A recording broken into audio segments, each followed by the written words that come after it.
आपका पति आपकी पूजा का भूखा नहीं है, आपका पति आपका प्रेम चाहता है। माँ बाप अपने बच्चों से पैसा चाहते हैं या प्रेम?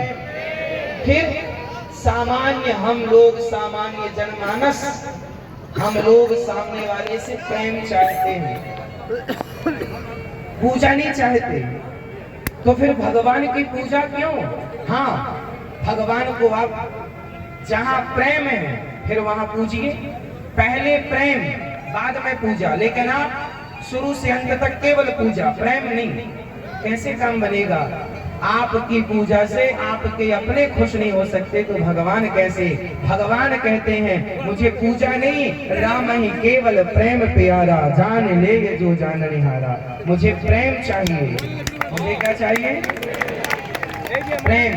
इसलिए भगवान से क्या करो? प्रेम। कितना? अब सवाल खड़ा हुआ, कितना करें? जितना प्रेम आप अपनी पत्नी से करते हैं, जितना प्रेम आप अपने पुत्र से करते हैं, बेटे से करते हैं, उतना भी प्रेम, उसका आधा भी प्रेम कोई भगवान से करे तो भी नहीं अपार हो जाएगी। बस वो प्रेम करना सीखे तो सही कोई। भगवान को क्या चाहिए? प्रेम चाहिए। और आप क्या करते हैं? पूजा। अच्छा, पूजा करो। आपके घर में गोपाल जी है ना, प्रेम से उनको नहवाओ, उनको माला पहनाओ, उनकी सेवा करो। आपके गांव में संत जी आए हैं, यज्ञ हो रहा है, यज्ञ की परिक्रमा लगाओ, संतों का दर्शन करो। प्रेम है तो प्रेम के बाद हर पूजा। आपकी पत्नी से आप प्रेम करते हैं और प्रेम तो वो खुश हो जाएगी। प्रेम से आप एक मिठाई खिलाएंगे ना तो खुश हो जाएगी, और प्रेम नहीं है और फिर मिठाई खवा तो वो मिठाई जहर सी लगेगी। दुर्योधन ने 56 भोग परोसा था भगवान को, हाँ या ना? हाँ या ना? क्या भगवान ने खाया? खाए? फिर भगवान ने क्या खाए? विदुरानी के घर जाकर छिलकों का भोग लगाया। इससे क्या सिद्ध होता है? इससे ये सिद्ध हुआ कि भगवान वस्तु के भूखे नहीं है। भगवान वस्तु के भूखे, भगवान वस्तु के भूखे होते तो दुर्योधन के 56 भोग जरूर खाते हैं, पर भगवान प्रेम के भूखे हैं तो 56 भोग छोड़कर विदुरानी के घर जाकर छिलकों का भोग लगाते हैं। यदि नमक रोटी भी तुम प्रेम से खवाओगे ना तो भगवान सहर्ष स्वीकार करेंगे। और आप तो गांव के क्षेत्र के बड़े भोले भाले भक्त हैं, मुझे लगता है आप लोगों के प्रेम पर भगवान बिक जाते हैं, भगवान अपने आप को लुटा देते हैं। बस ये प्रेम करिए। इसलिए आप लोग ना फॉर्मेलिटी नहीं, औपचारिकता नहीं, सच्चा प्रेम करिए। भगवान को सब दो जो आप दे सकते हैं, परंतु सबसे पहले प्राथमिकता है प्रेम। जरा समझिएगा, विदुरानी ने भगवान से क्या किया था? प्रेम। गोपियों ने भगवान से क्या किया? जोर से प्रेम किया। आप क्या करते हैं? विडंबना तो ये है, आज के लड़कों को, आज की लड़कियों को, आज की पीढ़ी को, कुछ लोगों को किसी से प्रेम हो जाता है, किसी लड़की से प्रेम हो गया, किसी लड़के से प्रेम हो गया। संसार के लोगों से प्रेम कितने जल्दी हो जाता है, लेकिन सारी उम्र में भगवान से प्रेम नहीं हो पाता। इसलिए व्यक्ति अपनी सदगति नहीं कर पाता, इसी जन्म और मृत्यु के कुचक्र में उलझा रहता है सारी जिंदगी। और एक बात और ध्यान से सुनिएगा, संसार में रहना बुरा नहीं है, पैसा खूब कमाना। आप लोग पैसा कमाओ, नाम कमाओ, इज्जत कमाओ, खूब कमाओ, लेकिन विश्वास भगवान पर रखिएगा। काम ये दुनिया नहीं आएगी। द्रौपदी की भरी सभा में जब साड़ी उतरने लगी तो 5 पति बैठे थे।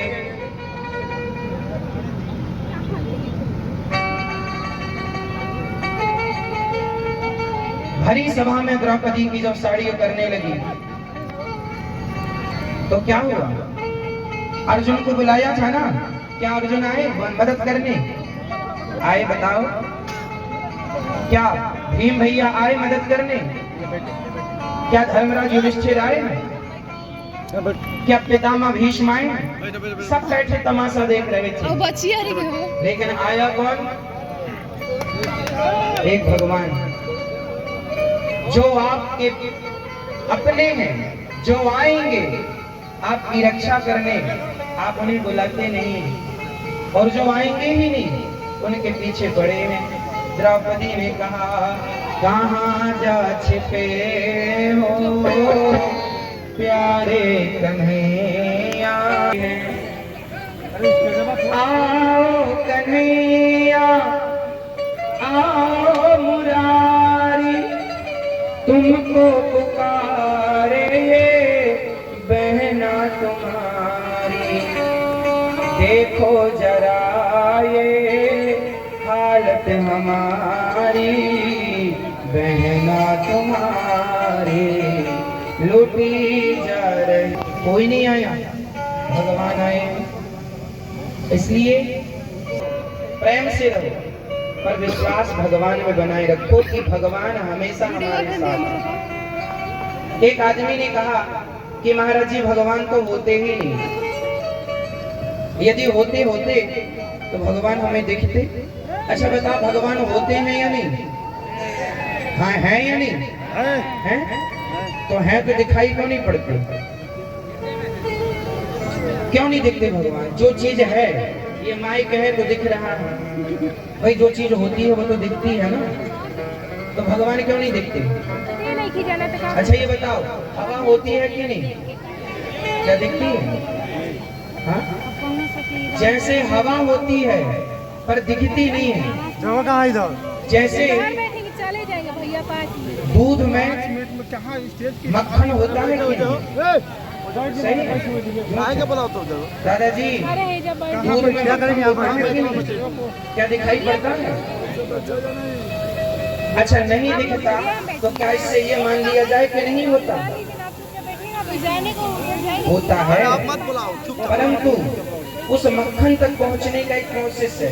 आप दूध का दही बनाकर दही का मखानी से मंथन कीजिए, मक्खन अलग हो जाएगा। उसी तरह जैसे दूध के कण कण में मक्खन समाया हुआ है, उसी तरह सृष्टि के कण कण में भगवान समाये हुए हैं। कोई कहे कि दिखते क्यों नहीं, तो बिना मंथन किए दही का मक्खन नजर नहीं आता, तो बिना भक्ति किए भगवान कैसे नजर आ जाएंगे? बिना प्रेम के भगवान कैसे नजर आएंगे? भगवान को देखना है तो प्रेम चाहिए, भगवान को देखना है भक्ति चाहिए, समर्पण चाहिए। कोई कहे कि भगवान है तो हमें दिखाओ। एक बात बताओ, समुद्र में नमक है कि नहीं? हाँ या ना? है। समुद्र की हर बूंद खारी है, हर बूंद में नमक है। क्या उस नमक को देखा जा सकता है? पानी की बूंद हाथ में ली जाए तो पानी की बूंद में पानी तो दिखेगा, नमक नहीं दिखेगा, जबकि बूंद के हर कण में नमक व्याप्त है। उस सृष्टि के कण कण में गोविंद की व्यापकता है, भगवान की व्यापकता है। भगवान पर संदेह ना हो। मात किया कि ये कैसे भगवान अपनी पत्नी को तो पहचान ना पाए, खोज रहे हैं, हे खगमृग हे मधुकर श्रेणी, तुम देखी सीता मृगनयनी, सीता कहाँ हो, खोज रहे हैं। अंत में क्या हुआ? वही माता सती जी की परीक्षा लेने गई सीता बनकर, और परीक्षा में पास हो गई कि फेल हो गई? जोर से। माता सती ने राम जी की परीक्षा ली थी, पास हुई थी उस परीक्षा में कि फेल? आप बताओ। ये भैया बताएंगे आप, नहीं ये आपके बगल में। हाँ, सती जी पास हुई थी कि फेल? फेल हो गई थी। क्या परीक्षा ली थी?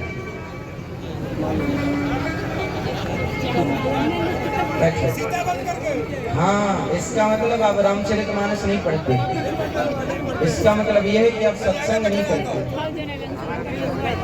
माता सती ने किसका रूप बनाया था? सीता का। और राम जी ने पहचान लिया, माँ आप यहाँ, भोलेनाथ कहाँ है? सती माँ ने कहा, आपने पहचाना कैसे? मैं तो आपके पत्नी के रूप में हूँ। भगवान राम ने कहा, रूप बदल लेना अलग विषय है, रूप बदल लेना सरल है, स्वरूप बदल लेना सरल है, स्वभाव बदल लेना कठिन है। आपने स्वरूप तो बदल लिया सीता का, पर सीता का स्वभाव नहीं ला पाएंगे। तो स्वभाव सीता का जो हमेशा पीछे खड़ी होती है राम के, आप आगे खड़ी हैं। बस कहने का तात्पर्य यही हुआ भक्तों कि भगवान को पाना है तो संदेह की नजरों से नहीं, भगवान को देखना है तो संदेह की दृष्टि से नहीं, श्रद्धा की दृष्टि से। एक बात बताओ, आपके हाथ में यहाँ अभी वर्तमान में बैक्टीरिया है कि नहीं आपके हाथ में? हाँ या ना? तो देख रहे हैं आप लोग? कैसे देखेंगे? कैसे? माइक्रोस्कोप से देखेंगे। एक यंत्र होता है, एक मशीन होती है जिसे सूक्ष्मदर्शी यंत्र भी कहते हैं, माइक्रोस्कोप उसका नाम है। उस मशीन से उस बैक्टीरिया को देखा जा सकता है जो आंखों से भी नहीं नजर आता। जहां आंखें नहीं पहुंचती वहां पर वो यंत्र काम करता है। सोचिए कि बैक्टीरिया तक तुम्हारी आंखें ना पहुंच पाई तो भगवान तक तुम्हारी आंखें कैसे पहुंचेंगी? बिना यंत्र के आपको बैक्टीरिया नजर नहीं आता तो बिना मंत्र के भगवान कैसे नजर आएंगे? राम नाम